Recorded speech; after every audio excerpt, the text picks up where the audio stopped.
Hey best friends, it's Stephanie. Here to do my first WIP Chat in like 6 months. So this may be a long one. Sorry, not sorry. But before we start chatting, hop into the lazy river with me. It's warm in here because my husband's a hot Matt Damon.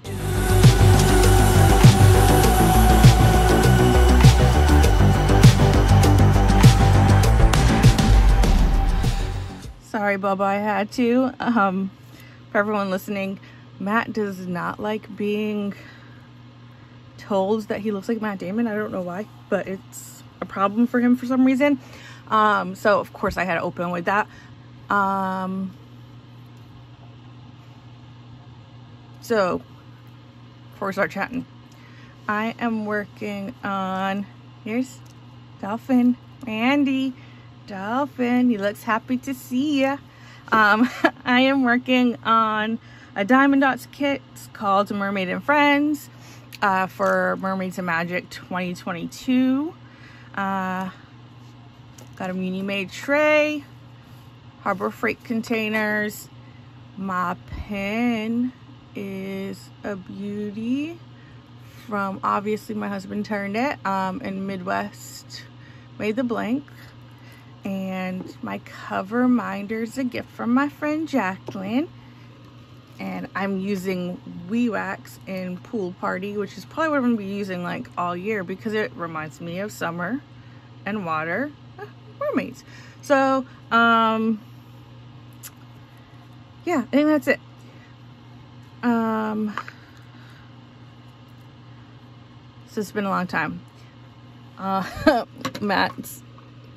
Matt and I have both over the past few months been I don't know if you can hear my fan. Sorry if you can.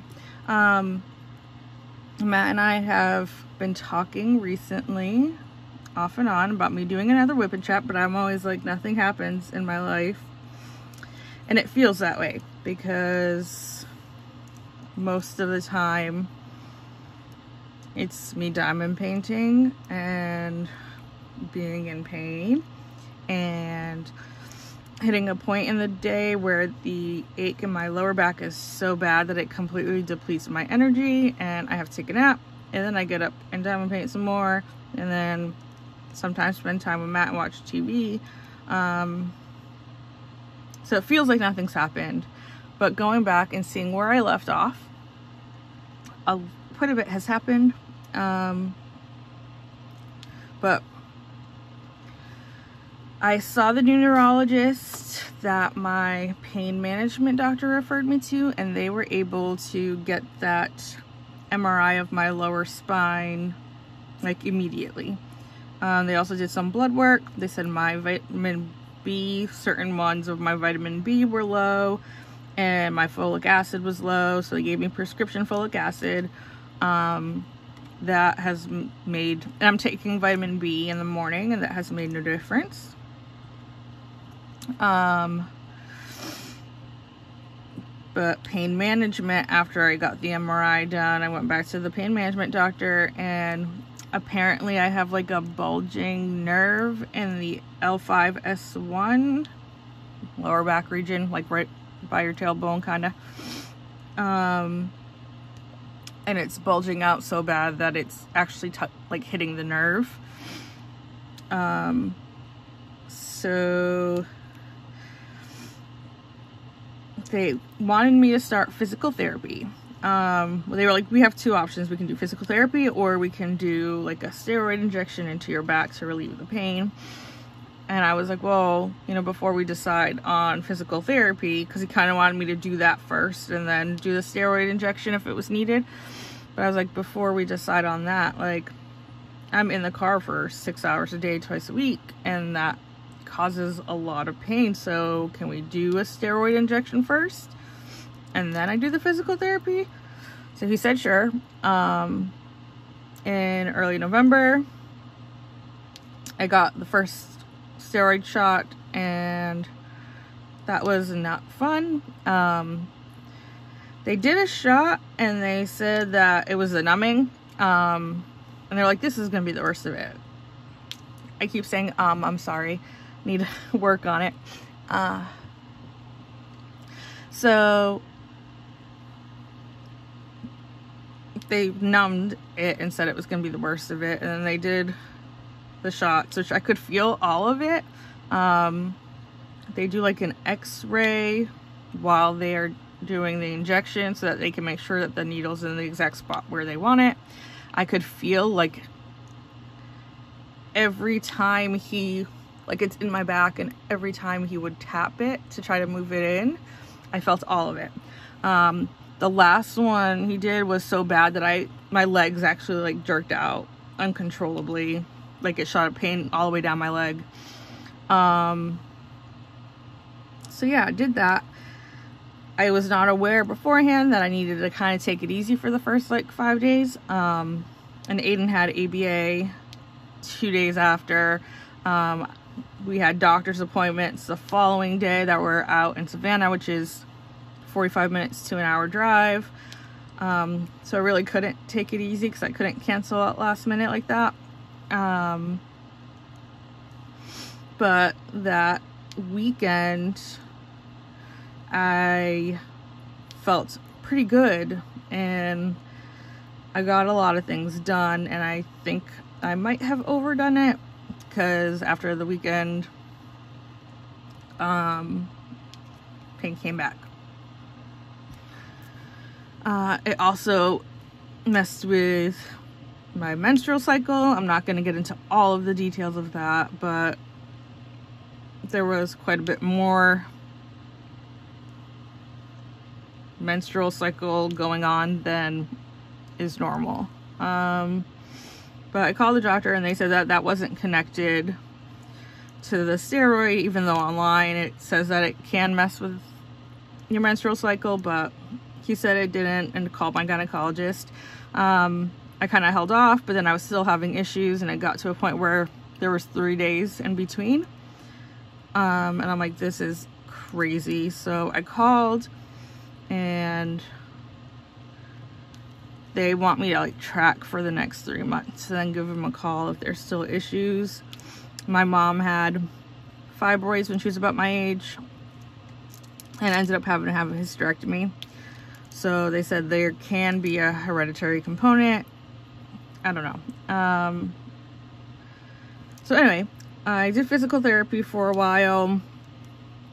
They have you come back like a month after the injection for a follow-up. So I went back, and it was his nurse practitioner. I told her like I only got 2 days of relief that weekend, and then the pain came right back. So they're like, well, some people need like 2 injections for it to work, so we'll go ahead and schedule you for another one. So they scheduled me for one in early January. But then Matt and I both got COVID in early January, so I had to reschedule.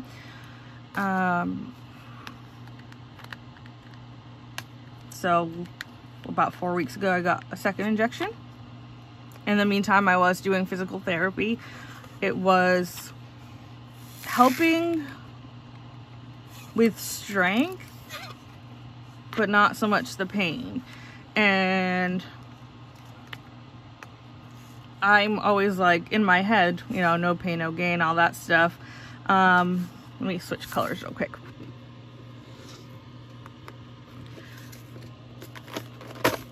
Probably should do this where I'm not in the camera swapping colors, but in my head I'm kind of like, you know, the whole gym no pain no gain kind of thing, and I'm like, maybe I just need to build strength up and then the pain relief will follow after everything's stronger.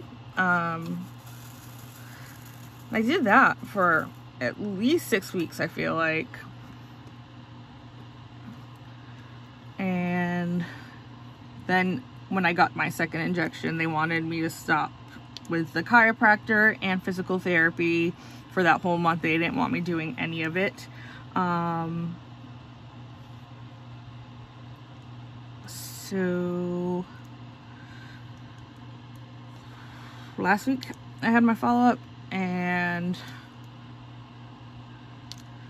they pretty much were like, okay, well, we're going to try physical therapy again and see where we're at. And I was like, well, what happens if I'm doing physical therapy for 6 to 8 weeks, which I think I've already done. But what happens if I do that and I'm still not having any pain relief? And they said they were going to refer me to this other doctor. And I'm like, okay, but who's that? Like, I don't know who this guy is. And she's like, oh, he's a surgeon. And I really don't want to have back surgery. I was on YouTube one day a couple weeks ago. Matt had left the room. We were watching TV. Matt went to the kitchen for something, and I started just scrolling through the YouTube shorts. And there was a guy, and he's in a wheelchair, so obviously he's more severe than I am, but he was like cuddled up on his wife, and like you could tell like he was in pain in his face, and it looked so familiar to me. And then his, like, you could see his shorts, and his wife lifted his short leg up just slightly, and you could see the muscle like twitching, and it was causing him agony. And that's what happens to me. The pain in my back is always there, and sometimes it burns, like it burns and it stings and it feels like it's on fire. Sometimes it'll go all the way up and down my spine. Other times it's this really deep ache, but I do get twitches and spasms in my legs. Those had gone away for a little while, but now they're back. So they upped the dose on my nerve medication just a few days ago. But anyway, so I saw that guy and it looked familiar to me, so I kind of, did some digging in the comments, and he has something called arachnoiditis. And I was like, what the heck is that? So I went and I looked, and it's like where the nerves kind of inflame and attach. And it's very often that it happens in the L5 and S1, which is where mine is. So when I went to the nurse practitioner and we were talking about back surgery, I was like, I was wondering, like, I saw this video, and I'm not trying to self-diagnose. I was even hiding it from Matt that I was looking at what this was. He came back to bed and he was like, what are you researching? And I was like, nothing. And he's like, okay, but clearly you're looking at this arachnoiditis thing. And I kind of got mad at him, because I don't want to look like a hypochondriac, or like I have Munchausen's or something. I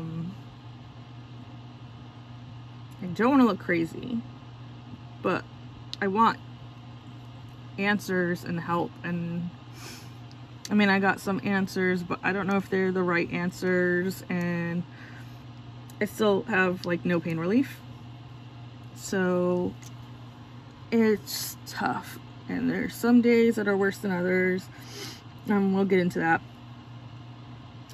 But when I was at the doctor's office, I asked her if there's any potential, she knows anything about this, and if there's any potential that an MRI could misread or be misread as a bulging disc only when there's this other issue going on. She said a bunch of stuff that I don't quite understand. The pain management doctor is very thorough and very good about explaining things, but she's not. So I might have to wait until the next time I see him to bring this up again.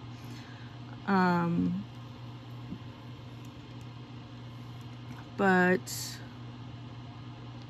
I really need to stop umming. I'm like hesitant to just talk about everything.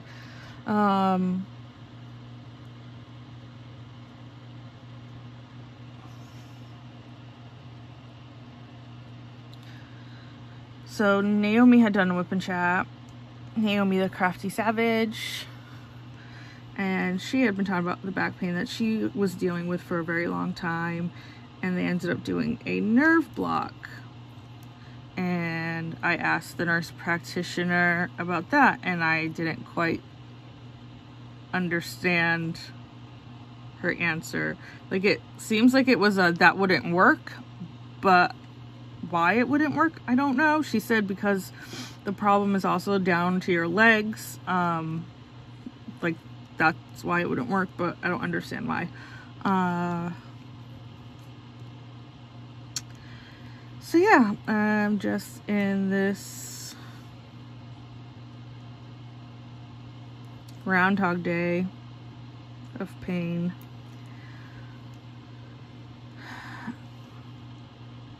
So to be completely honest, I don't know if I said this in the last one or not, but early on when this was going on,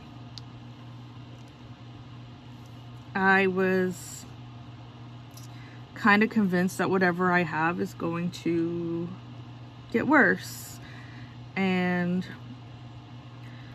so I started planning for when I thought I would be too much of a burden. And when I would do it, like I would do it on a Friday because Matt would get home before Aiden, and Aiden wouldn't be the one to find me. And I talked to Matt about it, and it went away. But then the thoughts came back, and I like actually took some action. Like, I have sleeping pills that I never use. I tried it once or twice, and it didn't really work for me. So I have almost a full bottle, and I swapped labels from one medication bottle that I was throwing away with the sleeping medication, so Matt wouldn't know that's what was in there, so that I had it to use it if I needed it. And that's back when like we thought it was a mess, and they found out it wasn't MS. They didn't see anything in my brain, but all of the MRIs that I've had have been without contrast, and everything that I've looked at, like the arachnoiditis and the MS, it all says like it needs contrast to be able to see it. So I don't know. Now I'm not sure. Like, I don't know if it is just this nerve thing or if it's something more. So I'm not as concerned about degenerative diseases, but in June it'll be a year that I've been in pain, and I still have no medication to help me and give me any kind of relief. And sometimes I have bad days, and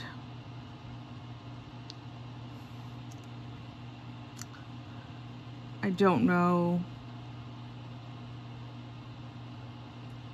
how long I can keep this up. I'm really tired. God, I don't want to be depressing. Every time I do one of these, I'm depressing. It'll get not depressing when I change subjects.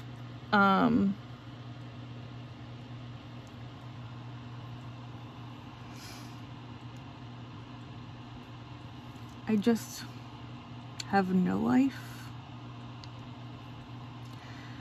and my day is usually get up with Aiden for school, get him ready in pain, make myself some coffee, take my morning medication, which is the nerve pain, and they have me on a medication for narcolepsy to try to get me to stop sleeping during the day. The coffee that I drink, I think I've said before, but it's Death Wish coffee, and it's got a lot of caffeine in it. So in 1 cup of coffee that I make for myself, it's the equivalent of 3 cups of regular coffee, caffeine-wise. But still, every day, I hit a point after a few hours where that deep ache sets in, and drains my energy, and I'm falling asleep sitting upright. So I go take a nap. And then when it's nighttime, like, this is what I don't understand. I'm getting more comfortable now.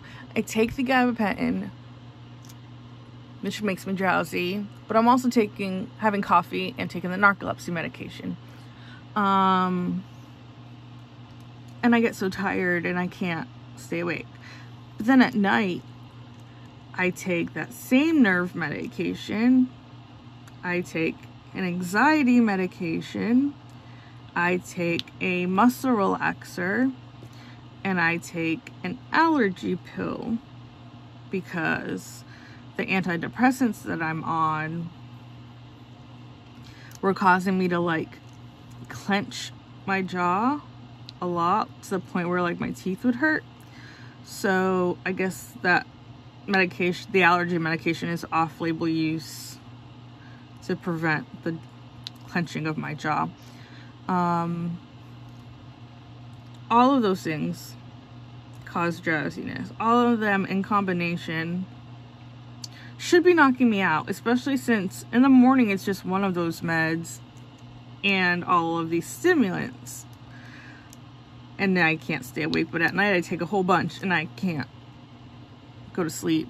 But then I can't wake up in the morning. It's a cycle that I want to break, but I can't seem to. And when I'm in that deep ache, which I'm in right now, which is probably why I keep umming and hesitating, but when it hits, I just want to sleep over it because it hurts too bad.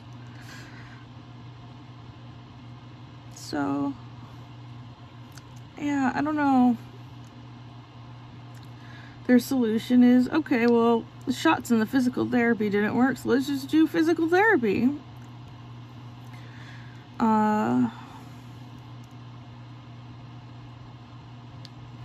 So I think it was last week. I don't know, lately I've just been feeling kind of down. All of this pain, like Matt and I used to be solid and good, and we never fought, and we always had fun together. But this pain and not being able to do anything, and him having to do everything. There's some days where we just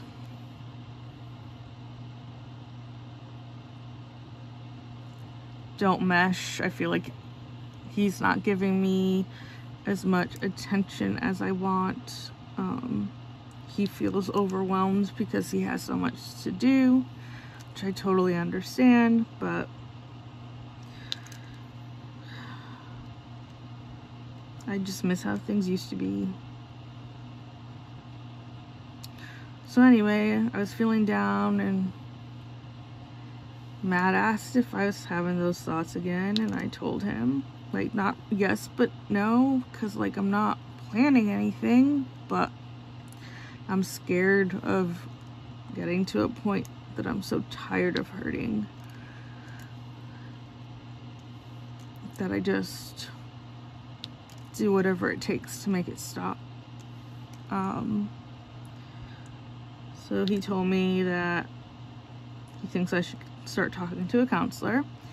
I did have a psychiatrist appointment last week, so I let them know and asked for a referral. They called me. I have an appointment at the end of March, like the very last day of March, I believe. That one will be in person because they like to do the first one in person, but then after that I can do telemed because it's a far drive. So I think that's it for pain. They did give me a TENS unit to use at home. It feels good while it's on, but it doesn't give any like long-lasting relief. Okay. Sorry guys, I wasn't expecting this. I feel like I've been doing a lot better at hiding it than I did at first, because at first I was in bed just moaning in pain all the time, and I kind of had to just deal with it and hide it, and I wasn't expecting to not be able to hide it. So the new neurologist that the pain management doctor referred me to, I saw him like twice. I saw him the first time for him to schedule the appointments, and then I saw him again to go over the results, and when I saw him the second time, he told me he's actually moving out of state, so I currently don't have a neurologist.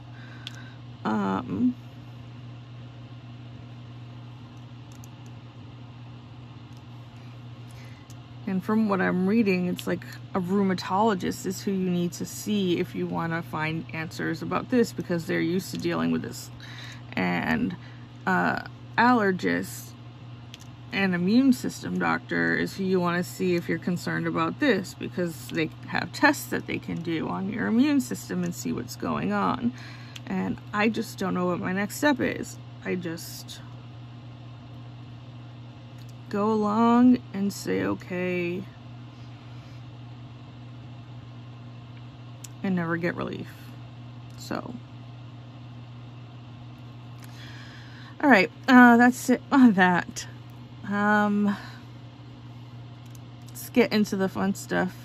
So my good friend Randy and I, a few weeks ago, did a really great live on her channel. It was a ton of fun.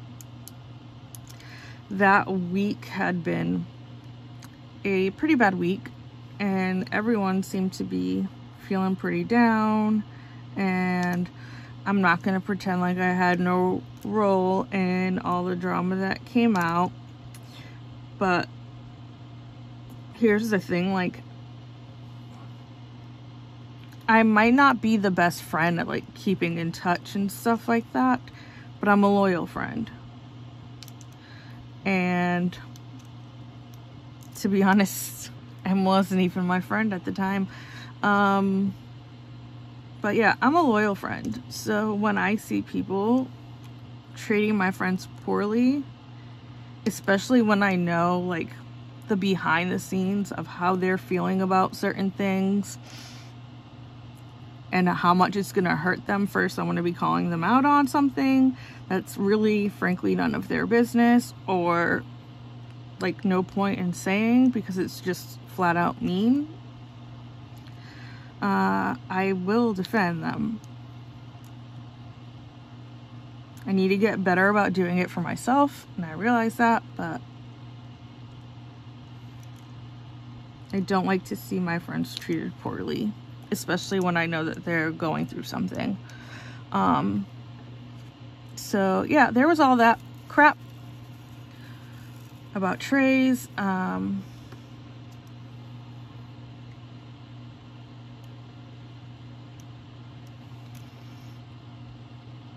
Like I said, Em wasn't even my friend at the time, but I did see her post that she had suddenly lost a family member, and I've been hit by that a few times.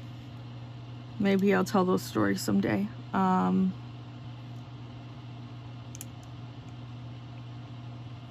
can't even focus on what I'm doing. You guys, this is hard.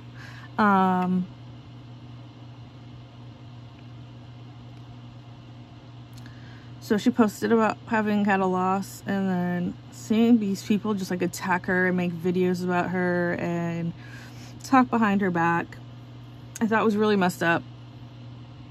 But I wasn't gonna speak on that. It was when the other party was like, okay, look at the facts, look at the facts. And I don't think the people that she was communicating with realized, like, she was talking down to them and being very condescending, like they were idiots. But she's like, look at the facts, look at the facts, look at the facts. These are the facts. So I looked at the facts and I presented the facts, and it turned into an even bigger thing. And by the end of it, like, my emotional energy was just drained. I'm probably missing a bunch of this color, but let's move on. My emotional energy was just like completely drained. then I just avoided social media that Saturday. And then on Sunday, Randy and I had talked about going live prior to all of this going down. We had talked about maybe going live together on her live that weekend. So she messaged me on Saturday and she's like, are we still doing it? And I'm like, to be honest, I don't know. I was planning on taking the whole weekend off of social media, but the more I thought about it, and the more I thought about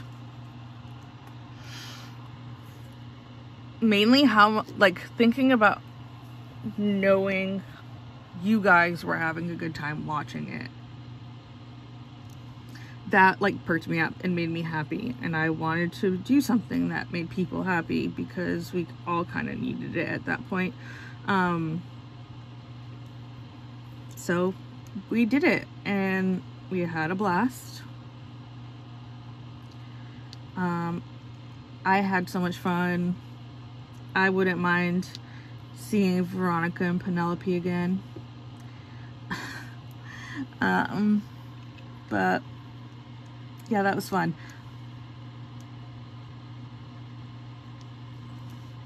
I don't know what else to talk about. I had so much in my head before. My mom and I are not really speaking at the moment. She texted me one day and was like, hey, how you doing? You never call me anymore. And I was like, sorry, like I have nothing to say. I don't have the energy to socialize. And I'm not gonna call my mom or anybody just to be like, I'm in pain, I sleep all day, and that's it. That's all I have to talk about. Like, what's the point of that? Plus my sister and my nephew are living there with her, and my sister's been working overnight, so my mom watches my nephew during the day, and he's about to turn 2, so she's got her hands full with him. And she's also a real estate agent, so she's constantly getting emails or phone calls or text messages about work and always has to hang up. So I kind of just, like, when you're free, if you want to talk, you can call me, because I'm not going to call you to just say I'm in pain.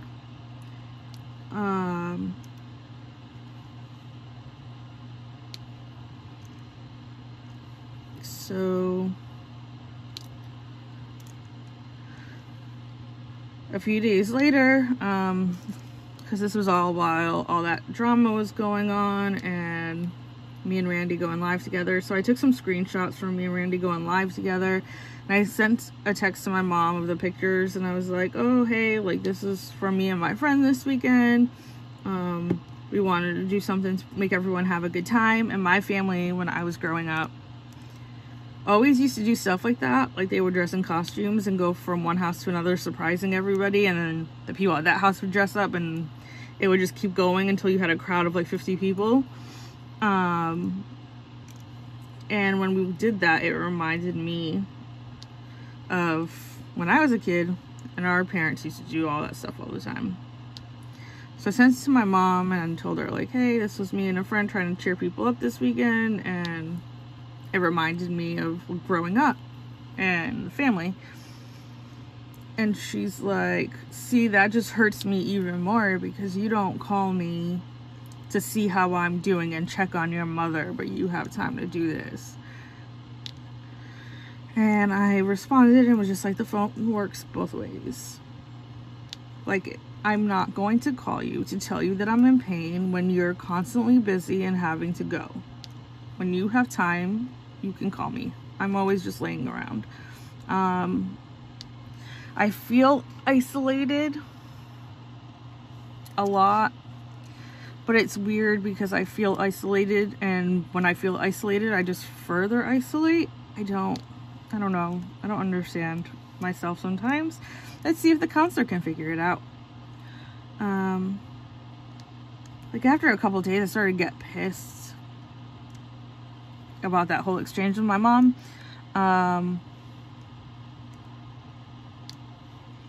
Sometimes I feel like she's only thinking about her. Trying to be nice in case my sister is watching this. Sometimes I'll call and need to talk to somebody and the whole conversation will be about her, and as soon as I start talking about me, she'll be like, oh, blah, blah, blah, I have to go, bye, and I don't ever get to share anything. So when she was like, you don't call to check on your mother, and I'm like, why don't you call to check on me? Like, it's not like you don't know that I'm in pain all the time. And she keeps asking if I'm going to come down, if I'm going to come down. And I'm always like, I don't know. I don't know if I'm going to be in pain then. I don't know. So, yeah, I'm not talking to her. If you guys were paying attention or saw it, real is what I mean. I had posted about Portuguese malasadas. Just like a Portuguese dessert. I know the Portuguese brought it to Hawaii, so it's a big Hawaiian thing too. But I had posted about missing like the malasadas from back home and the bakeries up in Massachusetts where you would get them hot and all this stuff. And whenever my mom and I have an argument, my sister always somehow gets involved and always is on my mom's side. So the next day my sister sent me DM pictures of my nephew, and she was like, oh, Damien just loves his malasadas, and he's got one in his hand. And I'm like, yo, that's petty, and that just makes me even more mad because you're being deliberate trying to piss me off, or you're trying to get me to call, and that's not gonna work. Like, I know that I'm not stupid. It's manipulation. So yeah, I responded to her and was like, of course he does the little ham, and that's it. I haven't talked to them since. And that's since like right after Randy and I's live on Randy's channel, and then my sister was last week, I don't know, whenever Mardi Gras was. So yep.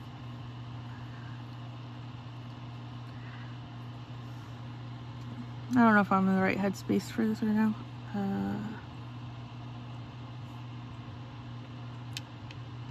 Anyway,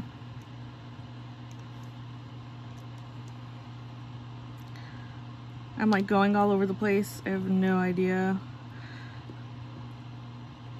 But yeah, back to the trays. I barely knew Muni. I've talked to her a couple of times just to ask her questions about her business, or like chatted once in one of her podcasts about colors that I like, and that's it. But I saw that she was going through something difficult, and these people were ragging on her. So at first it was just posting facts and being like, okay, here's the truth, this lady is lying, let's move on now. Like, you should just apologize and stop selling them. Or at least acknowledge that, yeah, you did do that. But it just kept getting worse and worse and worse. And I don't like bullies. I don't like people who kick others when they're already down. So, yeah. I might come off like a bitch to some people. Some people might be watching who don't like me. I don't really care. You can say what you want, but I'm always gonna stand up for the people who are too quiet or already suffering too much to speak up for themselves, whether you're my friend or not. And that's because of Aiden. And sometimes I worry that he doesn't understand when he's being bullied. Because I remember when he was really little, he would tell me he was being bullied, and he'd tell me the story, and it wasn't bullying. It was just playing around. And it wasn't anything like to get your feelings hurt over, but he would get really upset and think it was bullying. So sometimes I wonder, like, is he actually being bullied, but he doesn't know he's being bullied? Will he stand up for himself? And I'm not sure that he will. So if I want someone to stand up for my son when he can't, I can't not do that for others. You know what I mean? So it's not about drama for me. It's doing the right thing and being kind. And if you can't be kind, then be quiet.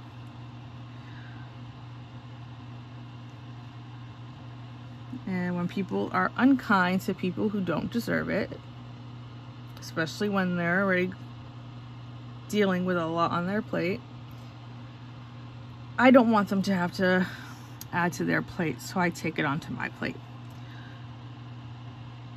So yeah, at the end of it, people probably think I'm crazy because I went from anger and fiercely defending somebody to crying on a live because of a awful comment that was made to some mom that I don't know who she is, but I wish I did.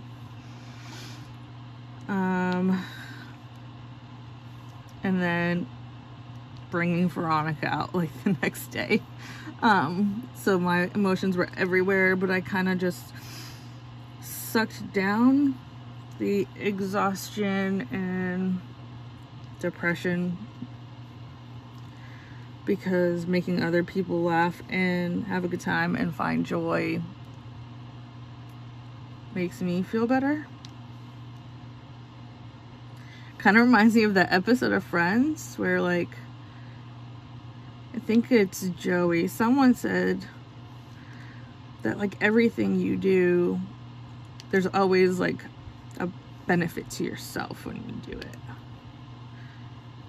So she'd be like, oh, well, I hate Sesame Street because of blah blah blah, and she'd donate to Sesame Street, and they'd be like, oh, you're the 10,000th person, so you get this prize. And, like, everything that she was trying to do that was selfless always did come back with a benefit for her. So every time that I think like that, I think of that Friends episode, and I'm like, I want to do something for others, but also, like, it makes me happy, so it feels still somewhat selfish. So yeah, Aiden's still at ABA this week. I am waiting to hear back from physical therapy. I don't even know if they're going to have me do it again, or if they're going to be like, you're pretty much done when you stopped coming for that second injection, so we're not going to do another course of it. I don't know. Just have to wait to hear from them.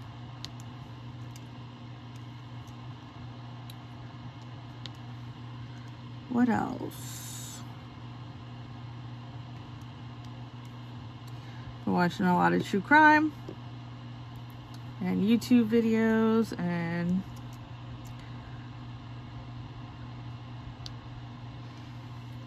that's about it.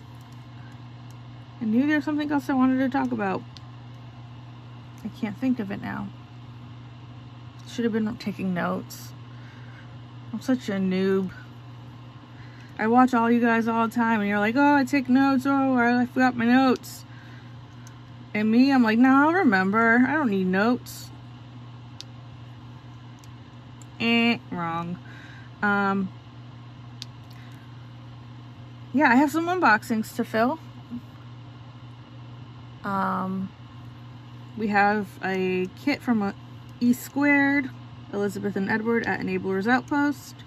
And she also messaged me the other day and said that she had like a bag of stuff and that she was gonna send to us because she needed to clear up space.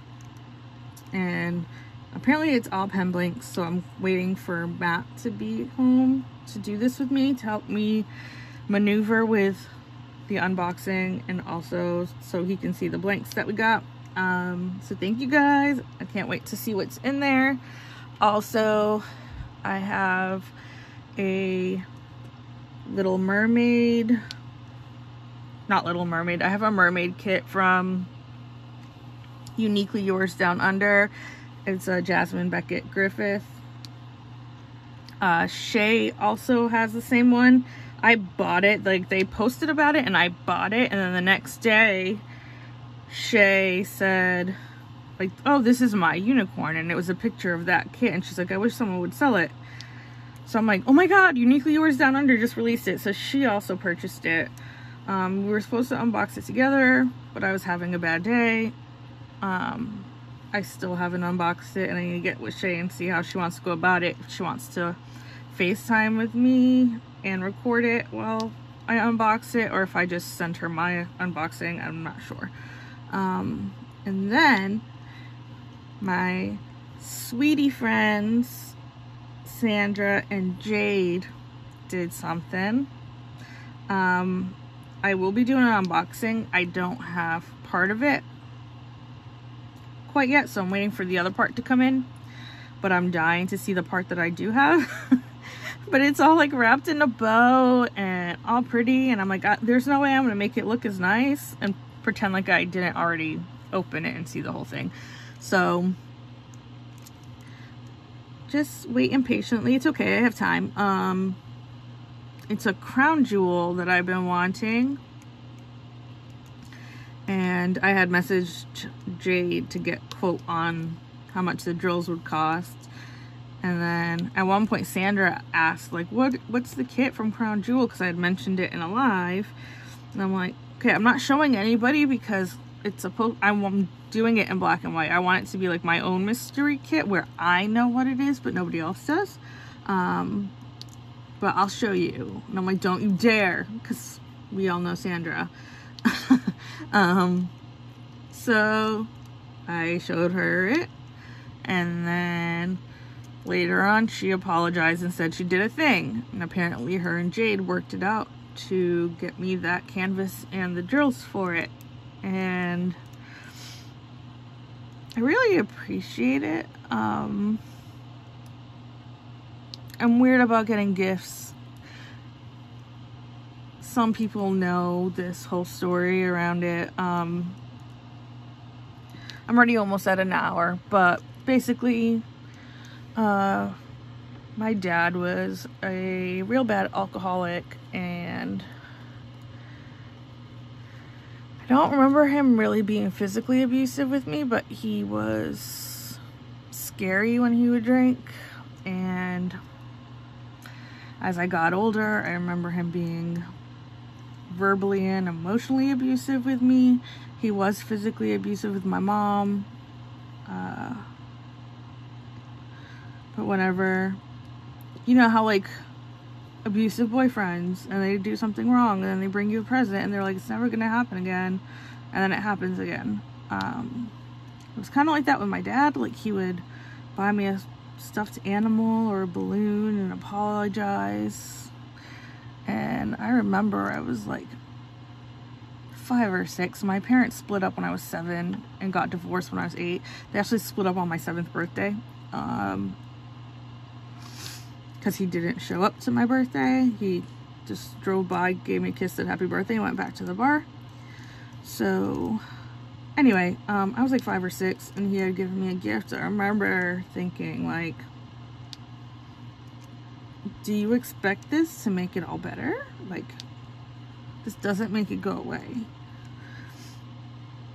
So even though like when I get gifts now, I know that it's all good intentions, and I know it's not trying to make up for anything, but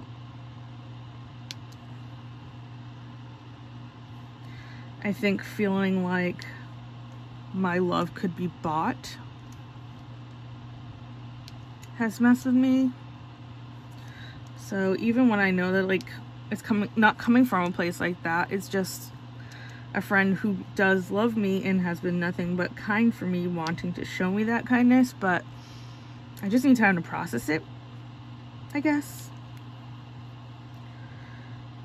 And like think about that fact and know that there's no expectation of me to reciprocate in some way, to accept an apology. This is a bad day to be doing this. I'm supposed to do it this weekend. I kept putting it off. Thought it was gonna be not as serious.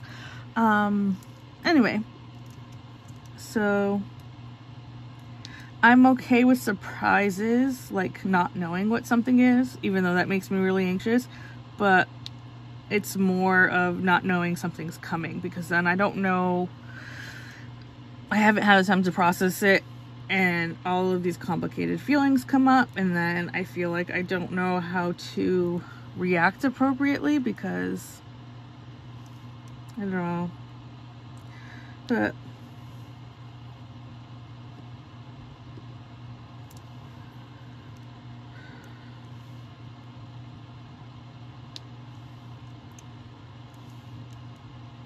then there's a part of me that's like appreciative but undeserving in a way.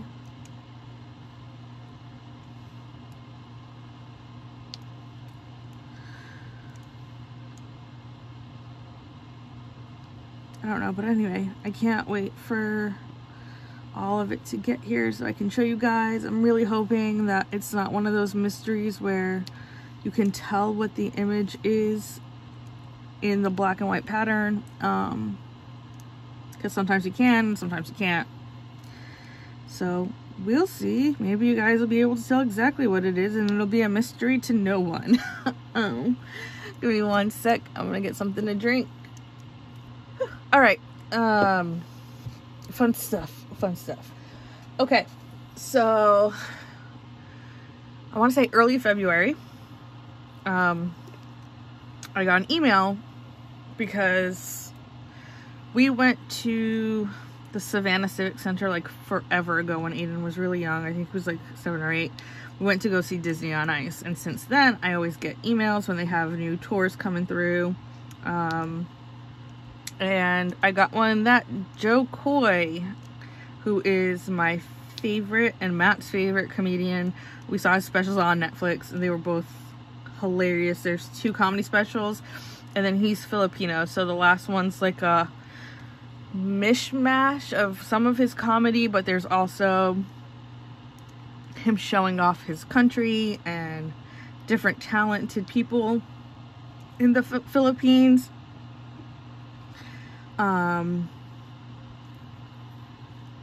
But yeah, we love him, and I know like there was a lot of Spanish people in the Philippines. I'm not sure if it was like an invasion or something, I don't know, but there's a lot of Spanish influence, and being Portuguese, we also have a lot of that Latin. So he would talk about his mom and certain things, and I could still relate even though I'm not a Filipino. But yeah, he's awesome, and I got an email that he was going to be coming through, and I sent it to Matt, and I was like, oh my god, oh my god, oh my god. So we actually ended up buying tickets, and that was this past Friday that we went, and it was amazing. I don't understand how he can keep getting funnier. Even his opener, like, I don't like comedians who are laughing at their own jokes. Like, it annoys me, especially if it's not that funny. He did laugh at his own jokes, but he was freaking funny, so it didn't bother me at all. So I mean, from start to finish, it was a fabulous show. It was funny. There were moments where it kind of got real and serious and talking about how, you know, there's so many different cultures in this country and all of this other stuff. And then he turned it he likes to tell sexual jokes, so you can see why I would like him. But then at the end, I don't even know how he started on this little segment, but then they started playing. Oh, it was his son is on tour with him. His son is probably around 18, like just barely old enough. But he's actually been on tour with Joe Coy, like working for him. And he was talking about how his son is like trying to pick up girls with the music today, and this is not the kind of music that you want to pick up girls with. And he's like, you know, I need to teach him about the old school, like 90s and early 2000s R&B. Like, that's the music that gets a girl. So then he would start playing some of these songs, and the whole place was singing. They'd cut out the music and everyone in the audience was singing. There was one point where it looked like the lights were turned on in the theater because so many people had their phones out with the flashlight on that it just lit up the entire auditorium, or theater. I don't know what they call it. It was awesome. They did say he's going to be doing a show in LA at the end of March, and they are going to be filming that one. And it's going to go up on Netflix. I'm not sure when it's going to get released on Netflix. I don't know how long it takes to produce, like, post-production with comedy shows, but I'm definitely going to watch it again. There was a guy named Tyler that was mentioned in it. So if Tyler is in the special, just know that Tyler was from Savannah. There was a point where everyone was laughing so hard we couldn't breathe. By the time we left, my back was on fire because, you know, when you're laughing uncontrollably, you are moving around, and my back was on fire from laughing so much. But it was worth it. It was totally worth it. I did film like a short little tiny clip while we were waiting in the parking garage because we parked pretty close to the exit, so we had to wait for a lot of cars to pass before we could back up. So hubby hopefully will insert it here. Hey Boba. Hi. What do we do today? We went to go see a comedy show. And what did we learn about me today? What did we learn about you today? Yeah. you suck, Tyler. You suck ghost dick. So apparently if you have sleep apnea, I got to hear what it sounds like to be Matt listening to me stop breathing in my sleep. And according to Joe Coy,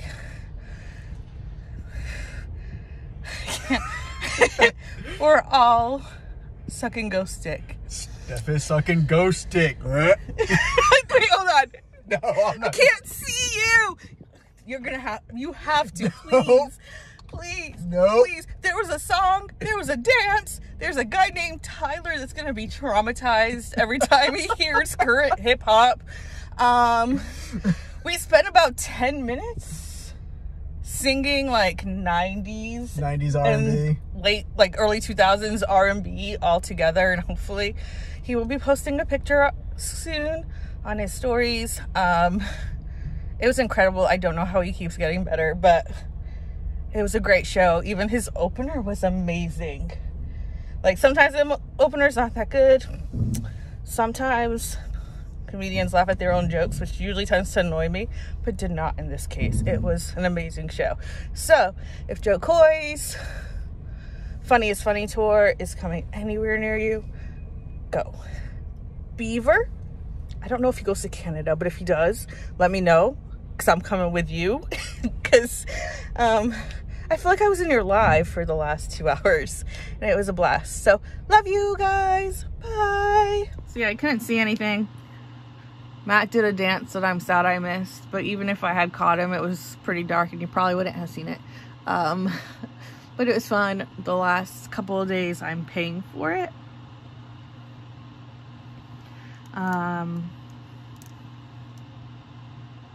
Plus, like, the doctor had increased my nerve medication last week, but I wanted to wait until after the show to start it because I didn't want to have more drowsiness issues and not be able to enjoy the show. So I waited until afterwards to increase. So I was napping quite a bit this weekend, which is why I didn't record this weekend. So yeah, that's about it. But sorry I got kind of weird in there. I don't even know if we're going to release this one. But in other news, last week I was in Jade's live. I just have to say, like, so many of my favorite people are doing lives and it makes me happy. But I was in Jade's live and we started talking true crime, and I'm like true crime obsessed. And for me, it's not like, it's not the crime, it's the psychology. Like, I like trying to understand human behavior, why people do the things that they do. So I actually wanted to be a forensic psychiatrist for like the last 2 years of high school. And I did go to school for a year, but then I let a stupid boy that we're not going to get into mess that all up. But as I've gotten older too, I've realized, like, it would be super interesting and super cool, but I would probably be scared all the time. Like, if I'm talking to someone who is a serial killer and somehow they escape prison, like, I think they're gonna come get me. Like, yeah, I don't know if I could do that. But yeah, I'm really into trying to understand people. I even do it with like trashy shows, and I'm like, I go way too deep on them because I'm like, well, I understand why they're doing this because of this, and you know, it makes sense, and they have this trauma. But we were talking about a few cases, Casey Anthony, I think there was a couple other ones that we mentioned, but Jade was like, honestly, I would love to see you do true crime. And I've thought about it, but at the end of it, I'm like, do I really want to sacrifice time from diamond painting to like heavily research cases and do these long extensive videos? And I'm thinking, like, you know, Stephanie Harlow and Crime Weekly and Emma Kenny, like, they do a lot of research, and some of them have even like memorized every detail when they tell it, and I can't, and I don't want to give up diamond painting for that much time. But when I said that, Jada was like, well, you don't want like a heavily researched, like, I would rather conversational, like we're actually hanging out and you're just telling me about this true crime story. And I'm like, okay, like, because I had mentioned a few that have happened around me. Wait, am I doing the wrong color? I think it was just this one.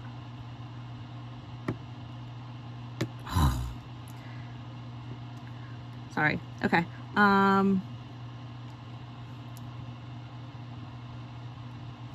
Things that like are from my hometown or where I live now, and they were like interested in those and hearing more about it.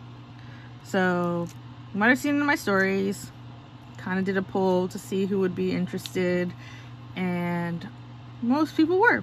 So I think I'm gonna do it. I got myself, hold on, give me one sec. I got some glitter pens that are coming today. They're not here yet. But then I got this pretty notebook. Can't really tell, it's like a pale pink and then gold. Just to take minor notes, like dates and names of all the victims and stuff like that that I might not remember off the top of my head, that I can just glance quickly. And with it being a hardback and spiral, I can just stand it up right off camera and glance at it. So I think I'm gonna try it. I will still probably do regular WIP chats. I need to get more on top of doing these things, and I know, like, I always say nothing's happening in my life, but Bev says the same thing, and I love listening to Bev's. She's also funny. I don't know. Anyway, I say nothing's happening in my life, but it seems that when I record, there's stuff to talk about, for sure. So if you're not interested in true crime, I will probably still be doing regular WIP chats, but I am probably going to be doing WIP and true crime, where I will still be working on a canvas, which, if any of you are watching, I'm sorry, because this is probably boring with me single placing and being really slow. But yeah, if you're not interested, there will be regular unboxings, there will be regular WIP chats.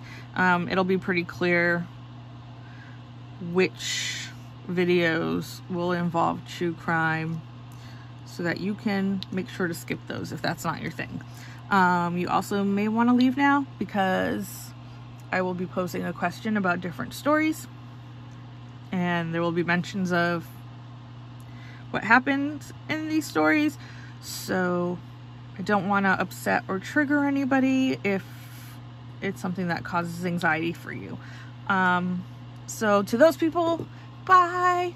I love you. I hope to see you soon. Please let me know how you are in the comments. Okay, here's a little pause. Give you guys some time. And for those of you who stayed, there's a few cases that I want to tell, because, like I said, they're either relevant to where I live now or relative to my hometown. And I don't really hear them ever really covered. So there's 5. All 5 of them will be covered at some point in some order. I'm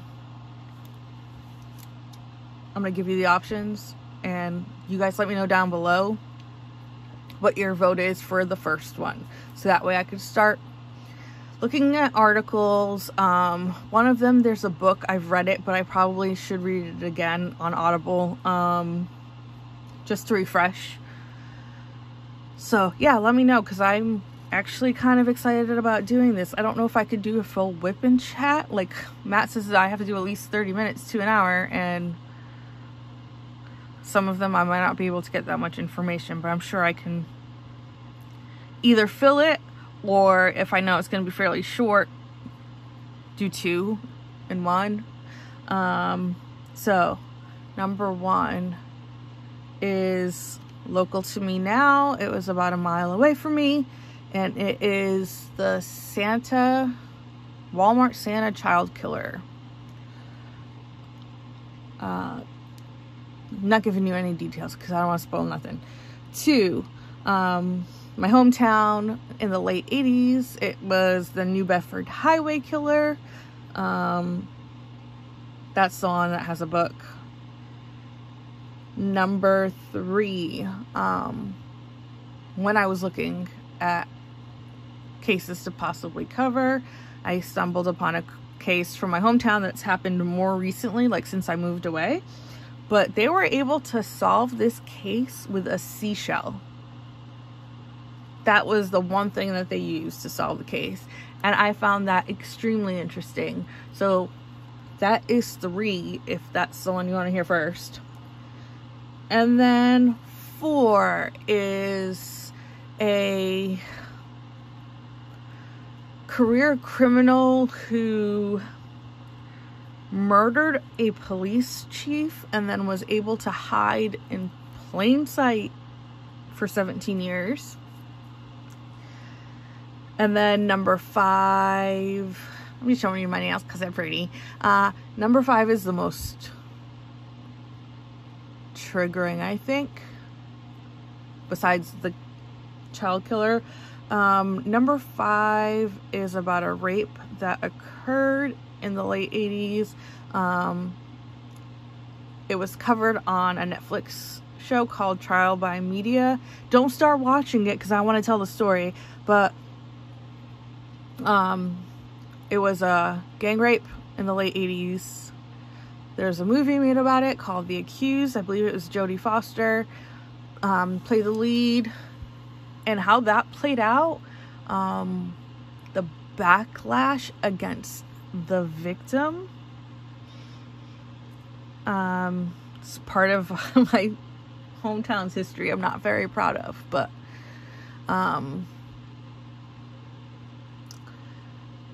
there is a family connection. I'm not sure if I will be going into detail on that. I might privately with some people, depending on who's going to be watching these. But yeah, that one,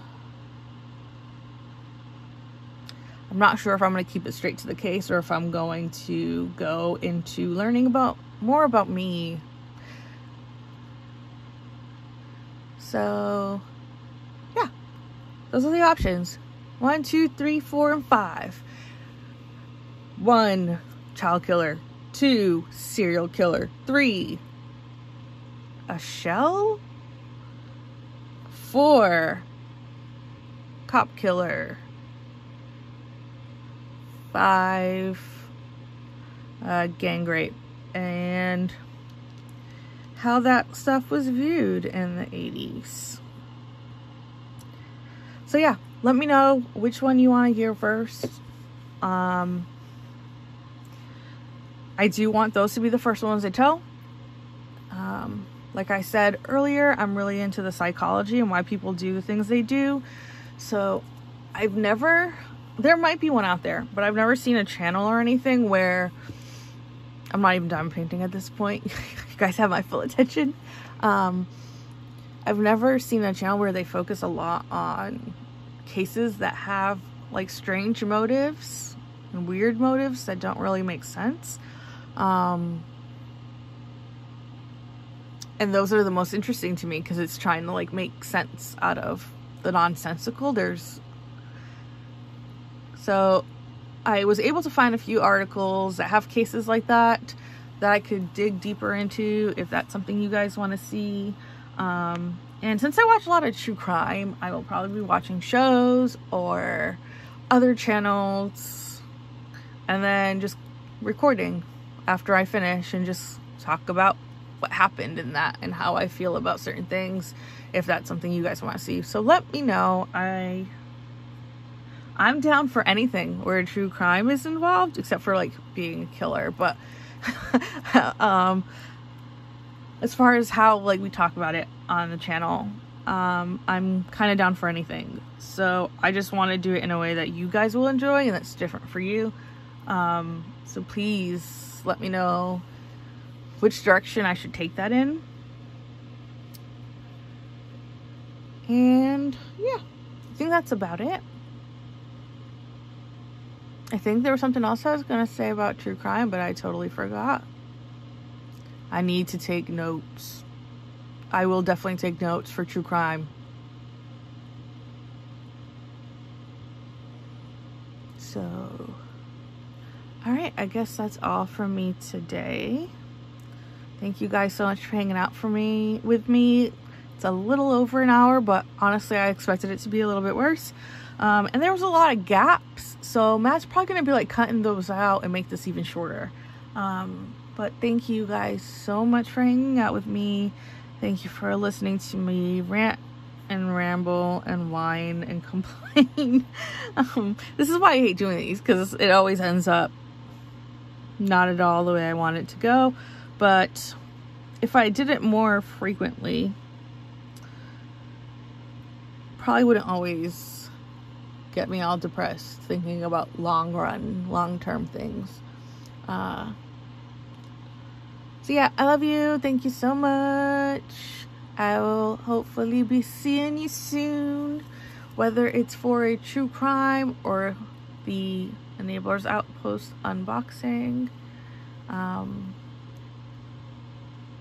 Yeah, see you then. Love you. If you haven't already, watch Love is Blind. That shit is crazy. Okay, bye.